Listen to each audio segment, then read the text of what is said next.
que eu ia te perguntar, na verdade é uma observação, que parece que essa postura de tentar entender, que você usa como consultor, e claro, também como roteirista, mas roteirista você se envolve mais no projeto, você tem que ter uma postura, tem que estar mais presente de uma certa maneira prática no projeto. Mas como consultor você parece que procura entender o ponto de vista do outro, aonde ele quer chegar. Essa é uma postura ética, né? Se a gente parar para pensar também, é muito rara, na verdade, hoje em dia, se a gente pensar no mundo de competição que a gente tem. Eu penso muito no método americano de trabalho de consultoria. Será que esse método americano de consultoria, pelos outros trabalhos que a gente vê, anglo-saxão, como você costuma falar, também adota essa postura? Porque eu tenho a impressão que, mas é uma impressão minha e eu quero dividir isso com você e saber o que você acha disso. Eu tenho a impressão que a visão de mundo deles, que também tem dificuldade de entender outras culturas ou não está interessada em olhar para outras culturas, se reflete um pouco no método de trabalho, que também procura justamente não ver qual é o projeto ou a visão de mundo que está lá e impor essa visão. Sim. Que é diferente do que você está falando agora, não só como visão de mundo, como método de trabalho, né? Eu não sei se... Sí, sí, totalmente. Lo que pasa es que ya, fuera de lo que estamos hablando ahora de narración, de narrativa y de cine, pero desde una manera más global, vamos a decir, Estados Unidos considera que el American Way of Life es la mejor manera de vivir, no una posible manera de vivir. Entonces, a partir de esa cosmovisión que ellos tienen, y por eso no les interesa mucho las demás culturas, estamos siendo esquemáticos. Claro. Hay gente que sí, claro. Hay muchas excepciones, y no quiero que esto parezca una especie de condena de los Estados Unidos, pero simplemente desde un lugar totalmente frío y objetivo, ellos van por el mundo con una lógica de que su manera de vivir, su manera de existir como seres humanos es la manera más deseable para cualquier ser humano, para un esquimal de Groenlandia, para un maorí de Australia, o sea, sin tener en cuenta, estoy dando casos extremos, claro. Porque también para un habitante de Sao Paulo, de Buenos Aires o de París, la cosmovisión es otra. Y tienen una visión muy colonialista, como una idiosincrasia muy colonialista. No es solamente una cuestión de hegemonía económica o de poder militar. Es como que McDonald's es la mejor manera de comer en el mundo. Y la manera de contar historias en el cine es la mejor manera. Ellos no vienen con una propuesta de nosotros hacemos así, contamos así. Ellos vienen y le dicen a un guionista brasilero, a un guionista indonesio o a un guionista senegalés que tienen que contar la historia de la misma manera, usando los mismos códigos, exactamente. Y no tratando de entender cuáles son los códigos propios que en general van unidos con toda una tradición narrativa. O sea, Argentina, no digo que el cine, pero la narrativa argentina está muy, muy influenciada por Borges, por Cortázar, no por Hemingway o Faulkner. Y estoy hablando de escritores que son todos geniales. No hay una consideración, un juicio cualitativo. Pero yo no veo muy bien a un habitante, a un sudanés, escribiendo una historia usando los valores humanos de Hemingway. Es toda una cosa mucho más amplia que simplemente cine e narrativa. Claro, e a gente tá falando até para ninguém achar, porque não é isso, né, que a gente está falando de maneira esquemática, como você colocou, dos americanos. Vamos falar de outros americanos agora que também pensam de um jeito um pouco diferente, pelo menos do ponto de vista de dramaturgia. O David Mamet tem uma frase que eu acho que é muito significativa e tem a ver com o método de trabalho. Pode influenciar muito no método de trabalho. Ele diz que ele sempre briga, sempre perde, sempre continua brigando por isso, porque ele vai conversar com o diretor, ou com o roteirista, ou ele é roteirista, ou outro é diretor, e em determinado momento é inevitável que um diga eu quero isso, outro diz eu quero aquilo, e o terceiro diz eu quero uma terceira coisa, e ele fala, peraí, o que interessa? É o que você quer, o que ele quer, ou o que o personagem quer e o que a história pede? Você acha que o método de trabalho, que é um pouco o que a gente está falando entre não só roteirista e diretor, mas roteirista, diretor, produtor, as principais cabeças de chave ali envolvidas no processo, você acha primeiro que isso pode influenciar no trabalho, no resultado do trabalho, e segundo, como isso pode acontecer positivamente? Porque eu tenho a impressão que o David Mamet ele dá uma chave muito interessante para isso acontecer positivamente, que a gente não depender da nossa intenção, da nossa decisão, mas a gente pensar no personagem. É claro que isso funciona dentro da lógica americana, mas é isso que eu quero te perguntar. No, digamos, lo que pasa es que estamos hablando, cuando hablo del cine norteamericano, estoy hablando en realidad, tendría que hablar de cine industrial. Y de cine mainstream, que no es solo norteamericano, hay películas francesas que se desarrollan exactamente de la misma manera, con los mismos herramientas y códigos.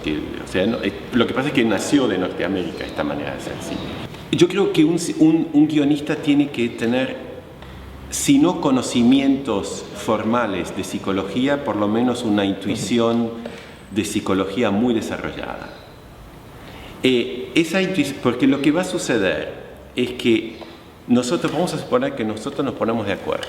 Vos sos el director, hay un productor, yo soy el guionista, y nos ponemos de acuerdo con el principio de David Mamet, es decir, no vamos a pensar en lo que vos querés, el productor quiere o yo quiero, a ver qué necesita o qué haría lógicamente el personaje en esta situación. Pero a veces eso puede ser muy claro, pero otras veces lo que haría ese personaje desde tu punto de vista depende de tu experiencia de vida, depende de tu configuración emocional y psicológica. Y cuando uno entra en ese terreno se vuelve muy complicado, porque el personaje una vez más, el personaje se convierte en un alter ego tuyo, un alter ego del productor o un alter ego mío. Con lo cual es muy difícil salir de eso, y para eso yo creo que hay que por eso es que considero que el tema es muy importante. Por eso es que insisto mucho con el tema, no el tema en el sentido del logline o de la cosa para vender el proyecto, sino ¿de qué estamos hablando? Porque si nosotros estamos de acuerdo que estamos hablando de tal cosa y que de esa cosa, la venganza, y que lo que queremos decir, estamos de acuerdo que lo que queremos decir es que la venganza es una prisión para el que busca vengarse, porque se convierte en una obsesión y un infierno. Vamos a suponer que sea eso. Que estamos de acuerdo con eso. Entonces ahí vamos a poder quizás ponernos más de acuerdo con respecto a lo que hace el personaje en su trayectoria por la historia para obtener esa venganza. ¿Sí? Claro. Porque si no es imposible, porque la pregunta ¿qué haría yo en el lugar del personaje? Yo voy a responder una cosa y vos otra, en muchos casos. Claro. Por eso es que es muy interesante la idea del conflicto del antagonista interno. Si detrás de esa puerta nosotros sabemos, el personaje sabe, que hay un tipo con un cuchillo esperando matarlo, vamos a ponernos todos de acuerdo acá. Nadie va a decir, sí, yo voy a ir ahí. Todo el mundo va a decir, bueno, alguno diría, voy a ir ahí para pelearme con él porque quiero probar que soy más fuerte. Vamos a suponer. Hasta eso podría ser.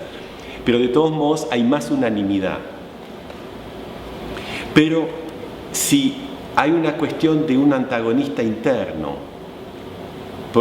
que es una persona que está lidiando con la cuestión moral de si debe decir o no una verdad o una mentira. Un hombre está engañando a su mujer. ¿Tiene que decírselo o no? Ya ahí va a haber mucha más discrepancia entre todas as pessoas entre las envolvidas. personas que opinan. Claro. Você é argentino, vocês têm o Borges. o Borges, ele em princípio não parte necessariamente dessa lógica, né? Porque ele gira no universo metafísico que, inclusive, às vezes a discussão é se a coisa está ali ou não está mesmo, né? Se a coisa está acontecendo ou não. Considerando essa possibilidade que existe no seu país, você acha que é possível a gente começar a escrever uma história sem partir de uma motivação pessoal? Porque, pensando na tua resposta anterior, o que você estava sugerindo ou parecendo sugerir é que, diferente da maioria dos outros trabalhos, se você não tiver alguma conexão, algum tipo de conexão com as pessoas que estão trabalhando ali, é praticamente impossível esse trabalho acontecer. Bueno, você estava falando de por... Lo que quiero decir no es que necesariamente la lógica narrativa es la que se reproduce, sino la cosmovisión. Es más una cuestión de idiosincrasia y de una cosa más general. En Colombia, García Márquez es casi el creador del realismo mágico. Cuando uno lee guiones colombianos, muchos de ellos, no siempre, tienen como una tendencia ¿cómo te puedo decir?, a conectarse con esa fuente narrativa. No quiere decir que sean necesariamente de realismo mágico, pero esa cuestión de una realidad, esto lo veo mucho en guiones colombianos, una realidad muy flexible y muy elástica. La realidad francesa es una realidad mucho más rígida, porque no tiene esa tradición literaria que juega mucho más con una realidad justamente que a veces es casi onírica.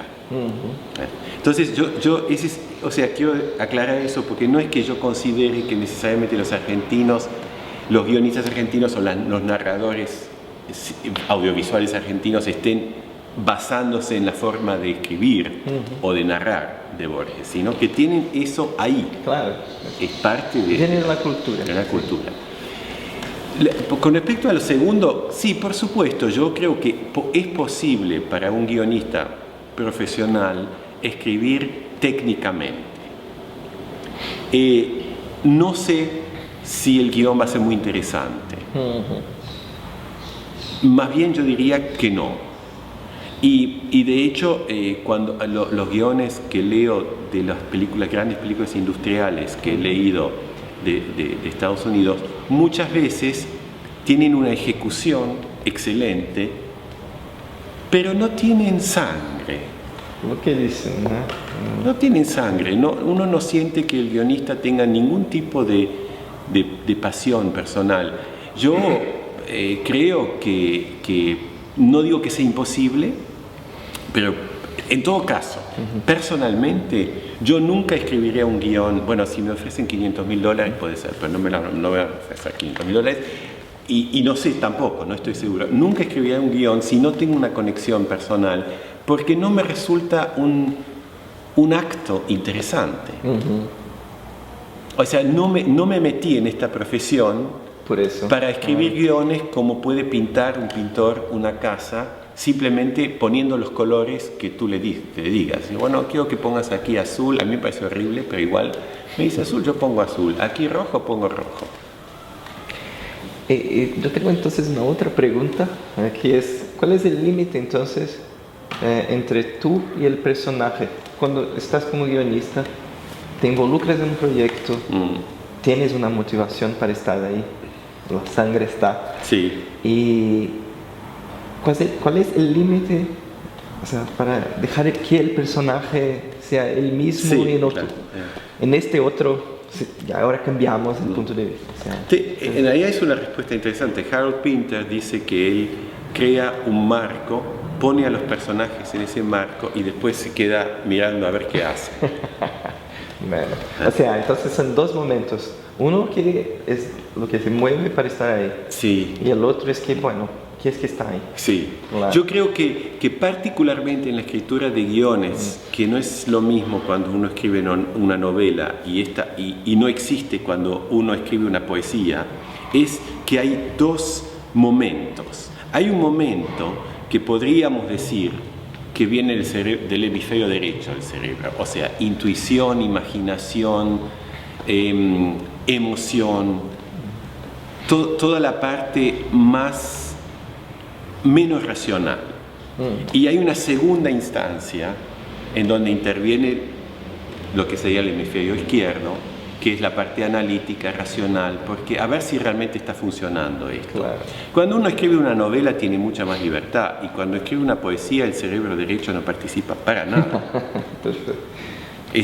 Tiene que ser puramente intuitivo, es musical, pero en un guión yo creo que es muy importante esa primera etapa, porque es donde aparece la poética profunda de la historia. Yo creo que los buenos guiones y las buenas películas tienen una poética, no poesía.